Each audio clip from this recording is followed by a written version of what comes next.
sell, a little bit of the soft sell, but that's what it's all about. We're all among friends here. What I wanted to do this time, I know in the past I've shown, just an array of the objects in Rancho Obi-Wan, but a lot of those are in my book, 1000 Collectibles, where you can see all the action figures, and obviously you can come downstairs to see a very special curated version of Rancho Obi-Wan, which people ask, well, what percentage of your collection is here? And we figured out, because my math is not good, 0.1%. So we've got about 300,000 items in the Rancho Obi-Wan collection. Less than a third have actually been inventoried, but we know what we have by tonnage, so it's a lot. What I wanted to do today is sort of show you the history of an insane collector and how you get to the point where you've got so much stuff that you decide to turn it into a non-profit museum and start doing memberships. And this has been a large part of my life since before Star Wars came out. But it all started back in Los Angeles well before we even contemplated Rancho Obi-Wan. So let's take a look here. So here we are, Christmas 1978. I thought it was 77, but I think it's probably 78. You can see there's, typical tree and everything, but what are those things up there on the shelf? So even early on, Star Wars was a large part of my life, and collecting Star Wars was too. I had been collecting Japanese rockets and space toys for about 6 months before Star Wars came out. I had been collecting bugs since I was a kid. I collected matchbook covers and bottle caps and bread wrappers and you name it. Then I got into more esoteric things like alcoholic drink stirrers from bars all over the It's a pretty good thing for a kid to collect.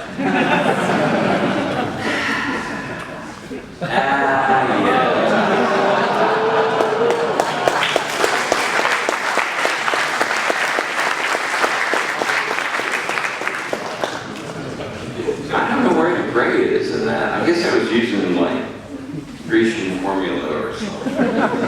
But yes.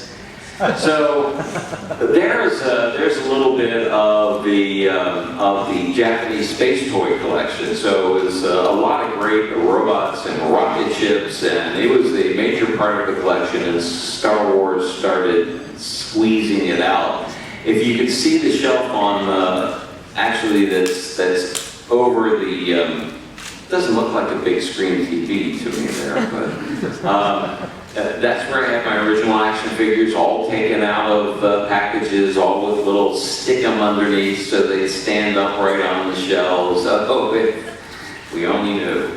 And lots of great robots. I own practically none of them. They have been sold off on eBay over the last 15 years, and I've helped pay for part of the collection. I know some of you must think that I'm a millionaire or inherited a gold fortune or something like that. I've been a working class guy all my life. I work for a newspaper. I can assure you journalists do not get paid a lot of money, even at the Wall Street Journal. And then I work for Lucasfilm, which has a reputation in the entertainment business of paying even less than Disney, which has a reputation of paying the least in the entertainment business. So that's our first dog, Obi-Wan Kenobi, just sort of looking in wonderment saying, where the hell is he going to put the Star Wars toys? So this was a one-story house in the hills, east of Hollywood in Los Angeles, and it was on stilts. Now, in earthquake territory, a house on stilts sort of goes with the earthquake, and torques with the earthquake, and it's a mess. But these stilts were directly down into the hill, not going in this way, and so there was room to build. At first I kept my collection underneath a neighbor's house, and in a box, with lots of boxes wrapped in big garbage bags for protection, which is probably not the best thing to do in the world. So then they told me they were going to build out their basement, and so we decided to build the second floor under the main house. And you can see I was trying to save some money by painting the siding myself out there on the deck. And then, yeah, we added all kinds of space. I should have added much more at the start, but I thought, oh, this is going to last me the rest of my life. How many of you have said that? Oh yeah, honey, all I need is a closet. Well, oh honey, can I take the spare bedroom? Or just the garage will do. But here we are with the second floor, and then I managed to buy a chunk of a collection from Gary Kurtz, which had some original models and models that he had ILM make, and even the crates sort of took up a lot of room. So you can see on the filing cabinet is an authentic Indiana Jones hat signed by Harrison Ford on the inner brim. No longer in the collection. So lots of stuff has come through my hands. So isn't this a nice, this is the museum today. So this is a part of the general space toy collection. So I was buying everything. Anything I could find, old, new, on the shelves, old store stock. It was, you know, insanity and messy. And so then there was time for a third floor. So here we have the house, and we've added a second floor, and there was still room for a third floor underneath. And so I'm saying, well, this is certainly going to be enough stuff. So, and this was going to be all Star Wars. So, who is that guy with the dark hair? Jeez. And so, look at all that empty shelf space. You're going to see this as a continuing pattern. And then there it is filled with lots of very cool stuff, all of which is still in the collection today, you know, old Japanese 1978 hanging displays. And is that the Colgate toothpaste tube from Spain back then? Just stuck on the shelf. I still, to this day, do not remember how and where I got that. I remember a lot of stuff, but I don't remember that. Oh yeah, you know, oh yeah, those 3 packs from the department stores, yeah, just stick them up there, and yeah. But before I could build the 4th floor, Lucasfilm called, and soon it was time to move to Northern California. This was a perfect opportunity to find some space that really worked. And so packing took about 3 months, and I hired friends of mine who were in college at the time, and this was like summer vacation, and there were 5 of them all together. And so we're still finding boxes that say, dumb a, fill in the word, dumb a ceramic, heavy, ugly pieces. I mean, there were editorial comments on the packing boxes. It was like, okay.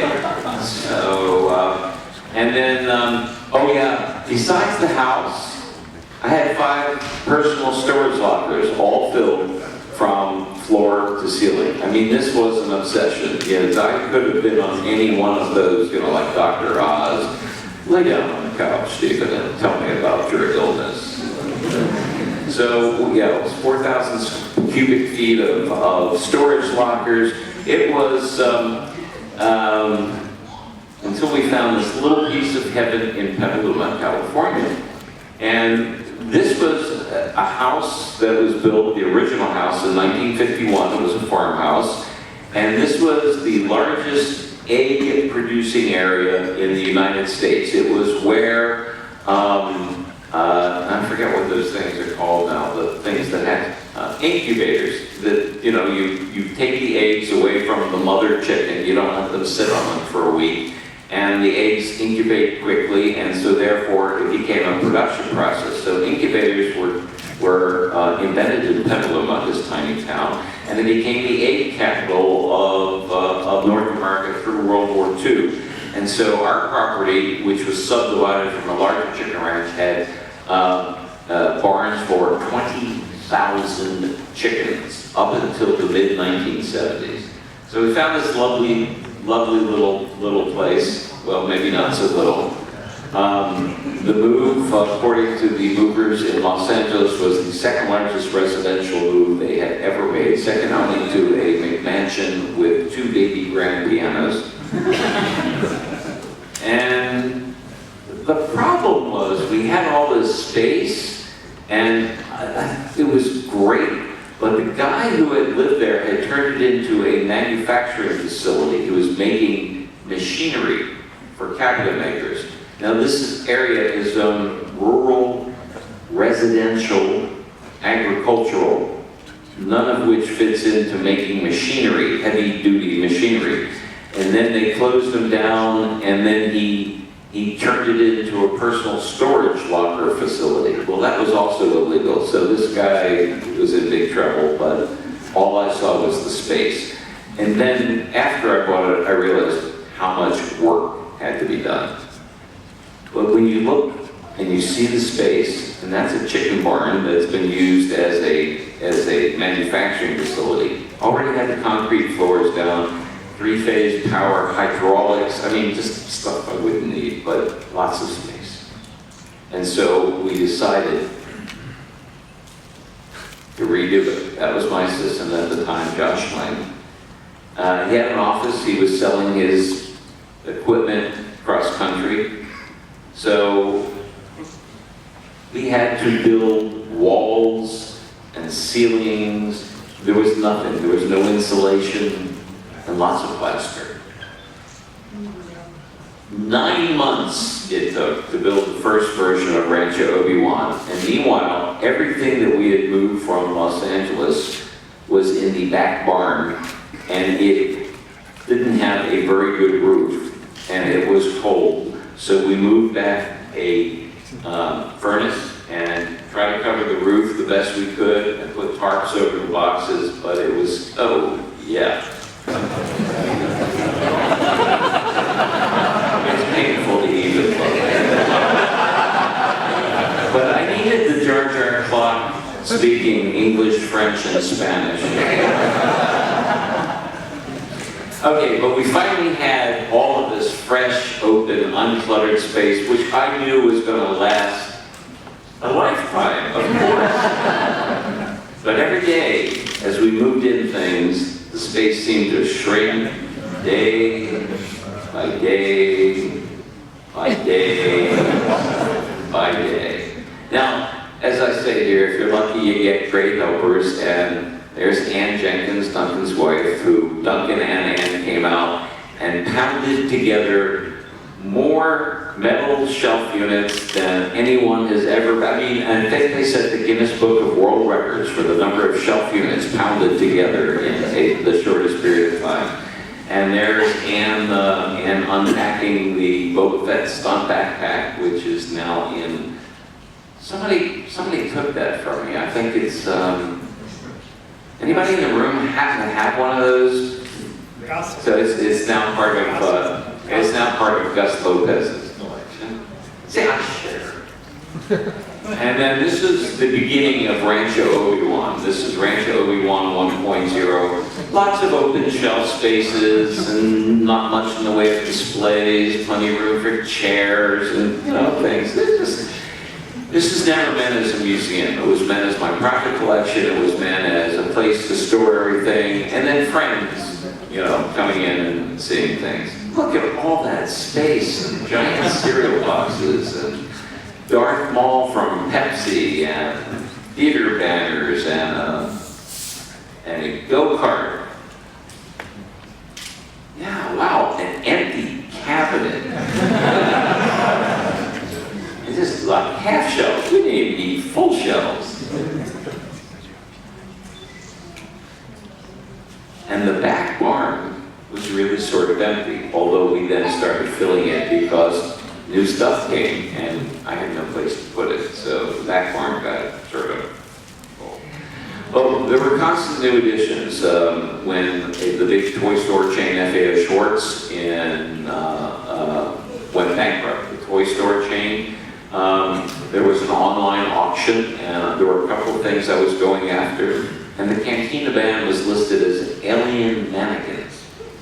And I knew what they were, but had no idea whether they were audio animatronic, they danced, they moved, but there was nothing that said whether that equipment came with them and whether, you know, they would be able to put together again. But I took a chance, I bought them. You know, we all depend on friends, and that's one amazing thing about the collector community. And I have a friend named Philip Wise who started Rebel Scum and Force.net, and Philip is, he's got this genius about it when it comes to things like electronics and building and making things, and it took a while, but Philip was able to assemble these, get them to work again, build the stage. We had the whole Rebel Scum crew in 2005 come and paint up things. It was pretty amazing. Oh yeah, the back barn. Remember how empty it was? Yeah. And so we finally decided, around the time I knew that I was going to be leaving Lucasfilm full time, but still somewhat in advance of it, we began a 2-year expansion and remodeling project. And so you can see part of the back barn, which is still a falling down chicken barn. There are rules, because these falling down chicken barns look so beautiful that you're not allowed to actually tear them down. It's part of history, it's a star, whatever. Of course, you can accidentally back your tractor into it and it falls down. That's quite all right. So, we also have to deal with 80 years of chicken souls. And so, Ann Newman, who is our general manager and my good friend and my partner in crime, took that picture. And some people say it's a lot of dust and dirt, and Ann claims it's the 80 years of chicken souls. We did find some chicken carcasses and bird skeletons and all kinds of other stuff I won't even tell you about. We left Jimmy Hoffa there. We did not make him up. But we had a gap, just like, you know, you have to mind the gap in the UK, but we filled the gap. So there was a 9-foot area between the front barn and the back barn, so we filled that. And then we started on the major renovation of the barn and just discovered things you never, you know, any kind of rebuilding project you do, it usually costs you double what you expect. In this case, try 4 to 5 times what our budget was, because we found things like roofs that were falling apart. We found that we had a river running under one of the buildings, so we had to completely returf the entire 2¼ acres and build a winter creek. You find out such wonderful things when you take a building plan on yourself. We had a great crew of guys, though. We just wanted to make this as good as it could possibly be. So there we are, faster again, but taking shape. And then we connected the 2 buildings. We wanted to do something very special with that. Oh yes, that was the good old Darth Vader head. We got a call at Lucasfilm from Toys R Us in their main toy store in New York City. They had been using this large Vader head, and it was the centerpiece of their Star Wars collection, and they asked Lucasfilm if they wanted it. Lucasfilm said. And they said it was for free, and somebody said, well, ask Steve. And I said, a large Vader head? I sort of remembered seeing it. Of course, I assumed it was like foam core and maybe like that tall in my mind, and it wasn't. It weighs about 700 pounds, and it's like 10 feet tall, and it was free, but you had to build a wooden crate and ship it entirely across country. So sometimes free cost you $5,300. And it takes a day and a half to lift onto the wall because we had no idea how heavy it was, and we weren't doing it right, and it almost fell and all that kind of stuff. But anyway, and then this is what you use friends for. I mean, this is why friends help you out. And so, I think, is that you, Chris? Helping with the big statue there, and Tony and Scott? And then we have, moving this this is how you move things, is by friend labor, because. And then this is, again, when we found the river running beneath the building, we had to redo the property, and we added the 3-inch floor base and everything. And then we decided to remodel the old part of the museum. We had a narrow aisle, we had everything was in the middle of the aisle, but we decided, well, we want to make this look more like a museum. If we're going to turn it into a nonprofit, then, you know, we need it to look cool. We need to lay out things in an appropriate order. I think that was the old collection. That's the Terminator collection. Now, this is stuff we had to, you know, just tear out of the building.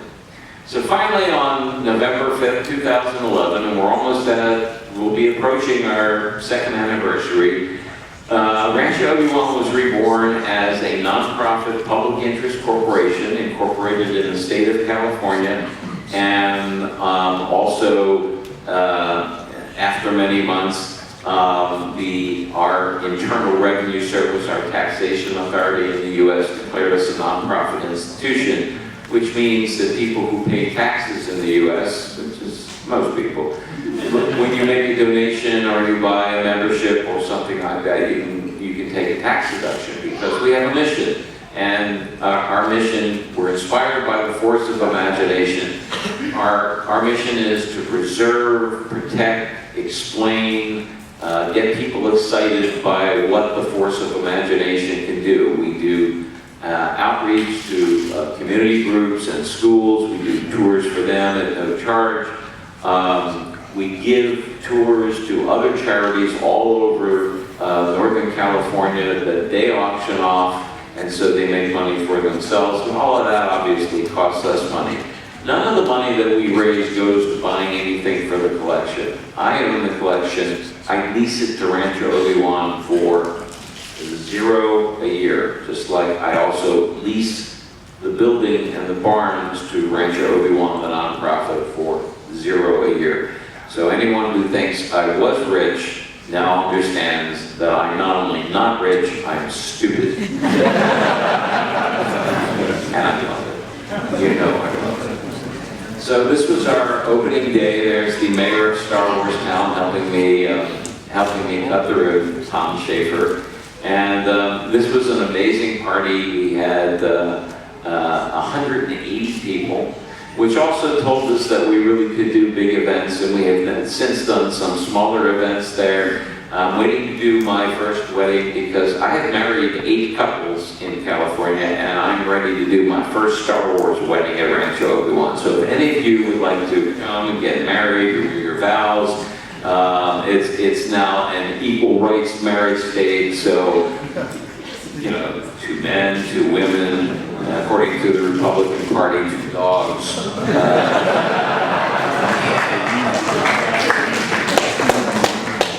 But this was a great evening, and we had a lot of fun. And oh, there's Pablo the doggo and his wife looking through all the cool stuff, and it was a great time. And we've really set up the museum, and so it makes some sense along the flow.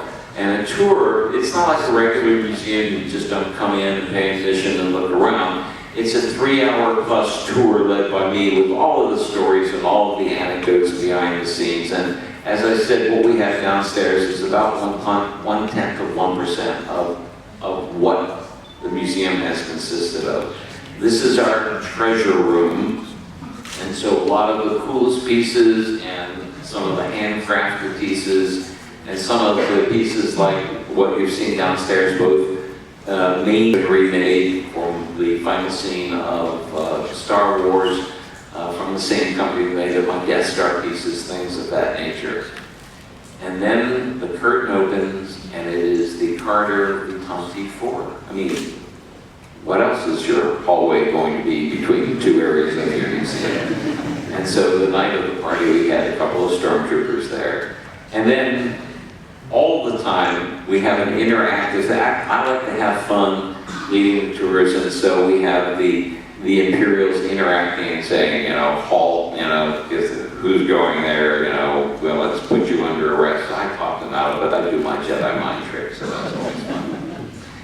And then we go into the back hall, and of course the arcade. There's Ben Stevens' official picks. We couldn't get him away from that game. He was, the entire evening he was there. And our great friend Concetta, who's head of PR and marketing, and what you see here is part of the art gallery. So that's a broader view of the art gallery with that damn Vader head in the back. The thing was, I think the thing that convinced me to expand the museum was I had the Vader head, and I also had the Tonti 4-carder that the R2 builders built as a photographic backdrop for Celebration 4 in Los Angeles. I had these two huge pieces. I could not figure any way to put them in the existing museum. And so I said, okay, the only way we're going to be able to do this is to expand the museum, remodel the museum, and then we'll have plenty of room. Don't kid yourself. So we reproduced the Happy Birthday one-year cake as an edible cake. I'm not sure the original one was, but we found the wonderful local bakers and did that. And lots more to come, because Star Wars is forever. So.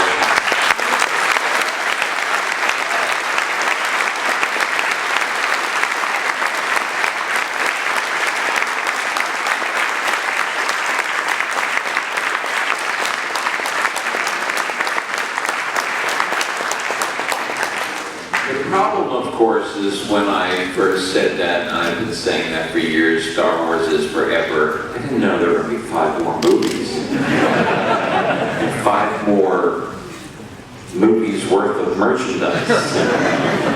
And of course, one of the things that Disney said when it bought Lucasfilm was, you know, we're really not adding in value of, we know there's tremendous value for Skywalker sound and ILM and things like that, but we're buying Lucasfilm for 2 reasons. 1, to make more Star Wars movies and television shows, and 2, because we think there's a good area to increase the amount of merchandise. We all heard that, and we were all talking, Gus and Duncan and I and all the collectors, do we kill ourselves? Or do we wait a little while? And what Disney has basically been saying is they think that Star Wars can be much more popular worldwide as far as merchandise. Lucasfilm, for a big property, Lucasfilm is really a small company. And all of this licensing was done in-house, and it hired agencies all over the world. And then the agencies, by getting licensees in these countries, get a huge percentage of any deal. And still, there's plenty of money to be made by everybody, but Disney has offices all over the world. And there hasn't been a lot of, up until now, licensed merchandise, say, in Russia or China. But you go into stores in Russia, China, and anywhere else in Europe, South America, Australia, anywhere, and you see Stitch and Cars and Disney princesses, and Marvel now, starting even more Marvel product. Well, that's what's going to happen to Star Wars. And you're going to see a lot more Star Wars merchandise localized and regionalized all over the world. And Gus is the one who's going to suffer the most, because he's going to have to find cereal boxes now from 5 countries. We all have our passions. We'll all somehow survive. I won't.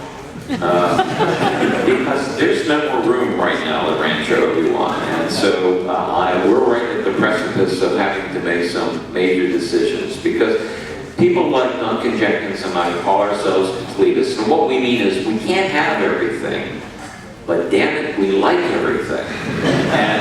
And it's just, you know, from the silliest stuff sometimes, oh my God, that's a Jar Jar soda can from episode 1 from South Africa. And Duncan and I almost, had blows over that. No, not really, but it's stuff like that. It's stuff that we haven't seen.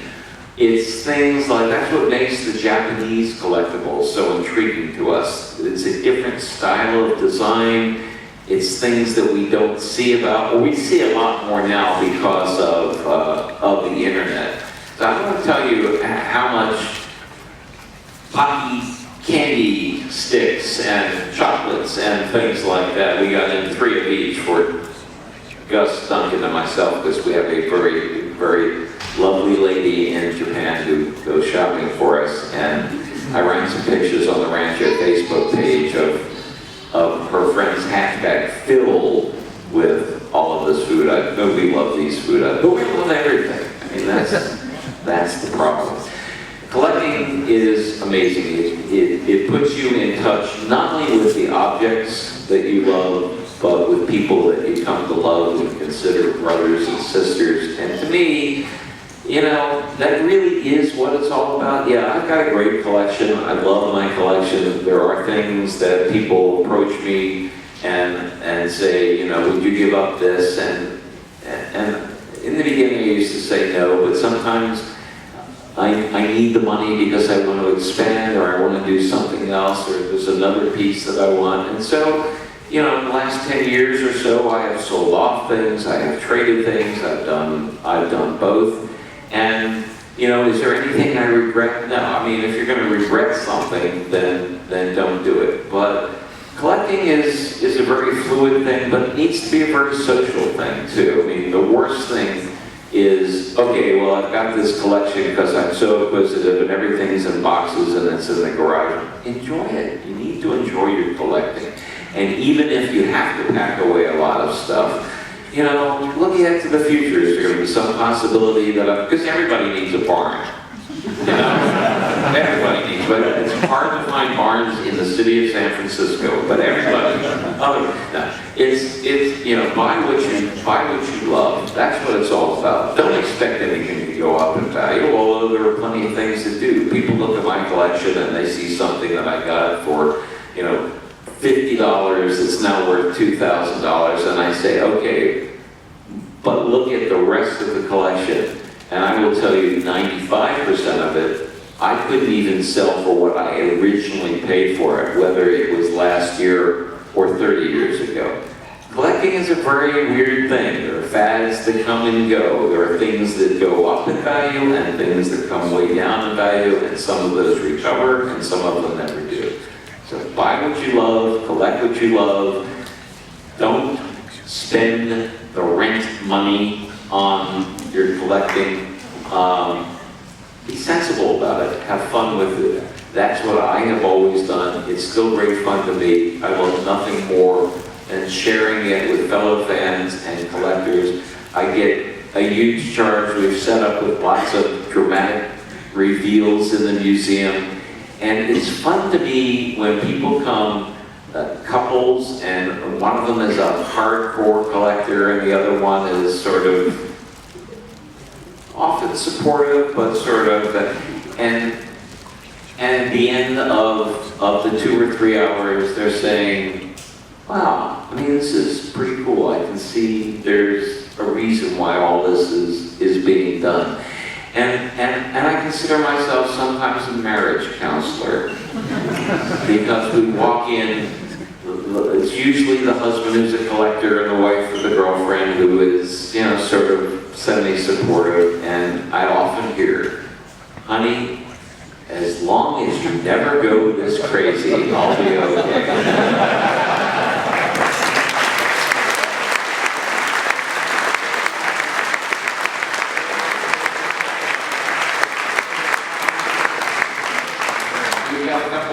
For a few questions. Does anybody have any?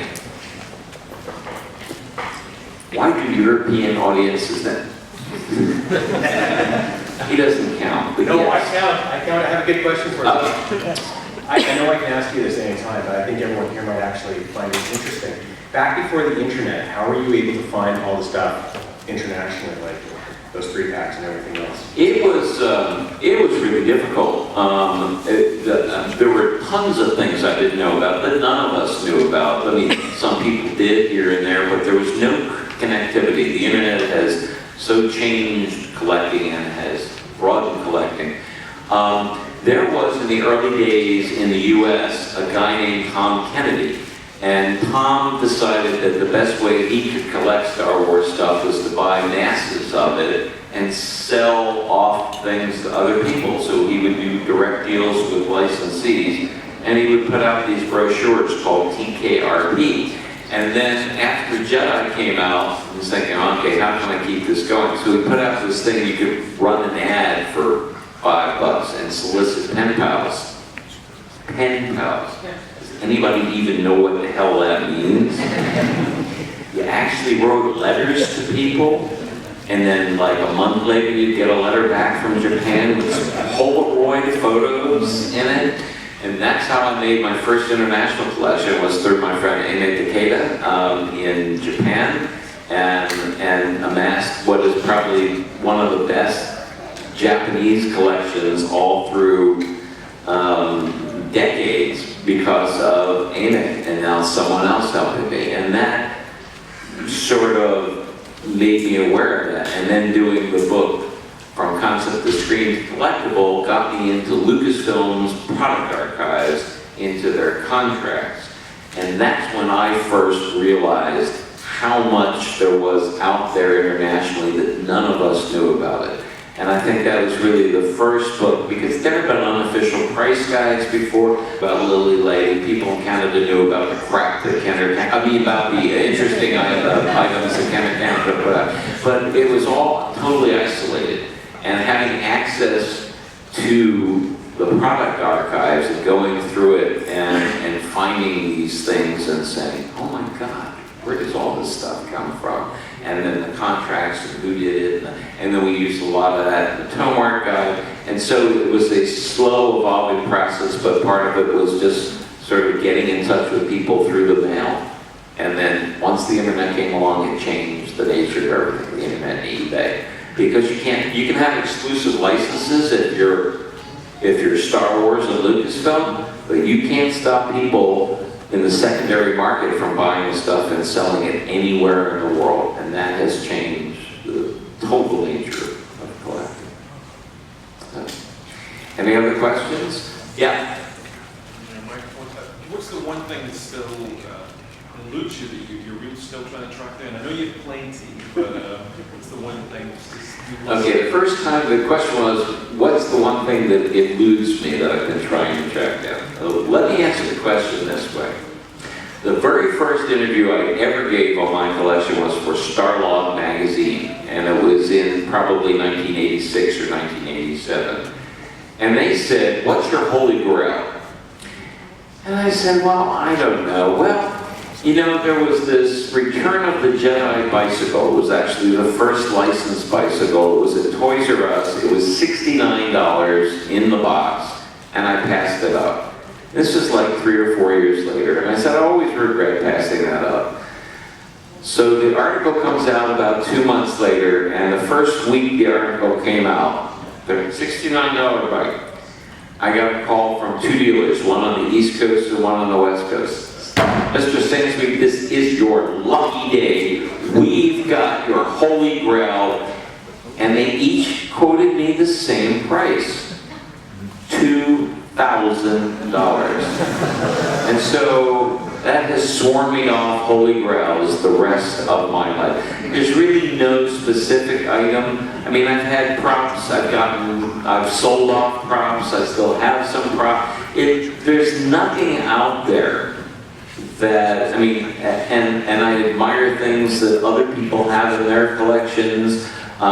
You know, Gus's collection of props and the original Death Star, which George insisted for years didn't exist except as a matte painting, because he lost it, he got a chance to buy it back, and he said, well, no, I'm not going to pay for something I paid for once. So, but it's in great hands with Gus.